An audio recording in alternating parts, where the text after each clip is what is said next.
ဒီနေ့တော့နောက်ထပ်သင်ခန်းစာတစ်ခုအနေနဲ့ ROS note တွေအကြောင်းကိုနည်းနည်းရှင်းပြမယ် ROS note တွေအကြောင်းကိုမရှင်းပြခင်မှာ ROS မှာ note တွေ service တွေ message တွေအစရှိဖြစ်ကင်တွဲတဲ့ tool ပေါင်းများစွာရှိတယ်လို့ပြောခဲ့တယ်အခု ROS note နဲ့ပတ်သက်လို့ကင်တွဲလို့ရတဲ့ tools ကတော့ ROS ROS note ROS note ဆိုတဲ့ tool ပဲဖြစ်တယ်ဒီမှာဆို ROS note pin list info machine kill cleanup အစရှိဖြစ်သူ့ရဲ့ command တွေကိုတွေ့ရမှာဖြစ်ပါတယ် okay ကျွန်တော်တို့ ROS code run လာရအောင် ROS code run ပြီဆိုတာနဲ့ run နေတဲ့ node ကိုကြည့်လို့ရပါတယ် ROS node list okay ဒါဆို ROS out တစ်ခုပဲရှိသေးတယ်เนาะဒါကတော့အခု node တင်တဲ့အခန်းကျမှဒီကောင် ROS node နဲ့ run တဲ့ဟာပြပါမယ်ပြီးတဲ့အခါကျတော့ message တွေကိုကင်တွယ်ဖို့ဆိုရင် ROS message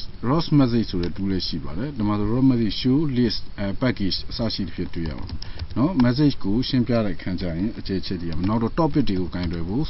ROS topics เนาะ ROS topic ဟုတ်ပြီနောက်တော့ရှိသေးတယ် ROS service ROS param okay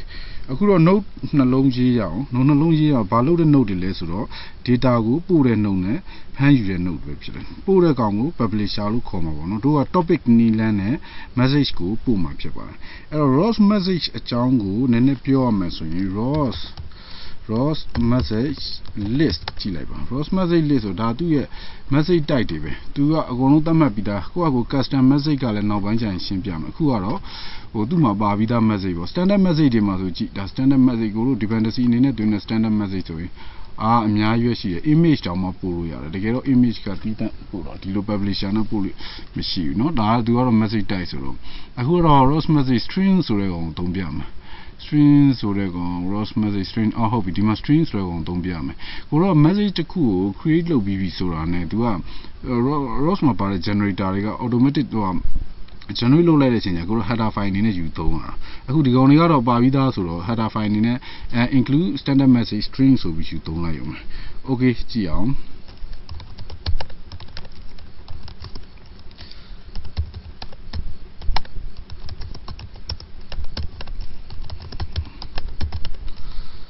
ဒီမှာဆိုရင် note tuto ဆိုတဲ့ package တစ်ခုကိုဖန်တီးထားတယ် note tuto ဆိုတဲ့ package ကိုဝင်ကြည့်အောင်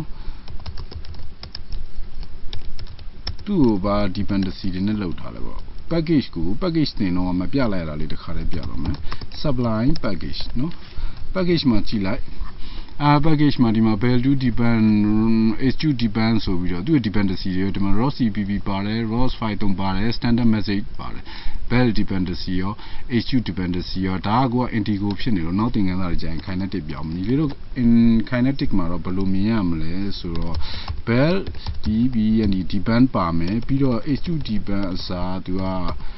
run depend ဆိုပြီးပါလိမ့်မယ်အတူတူပါပဲเนาะဒါကို check ခြင်းအပြင်သူတို့ package ဒီမှာဘာ package ဒီ dependency နဲ့ထည့်ပြီးရေးတယ်လဲဒီလိုတွေ့ရတာပေါ့เนาะတကယ်လို့ထပ်ထည့်ခြင်းလဲဒီမှာပဲထပ်ထည့်လိုက်ရတယ်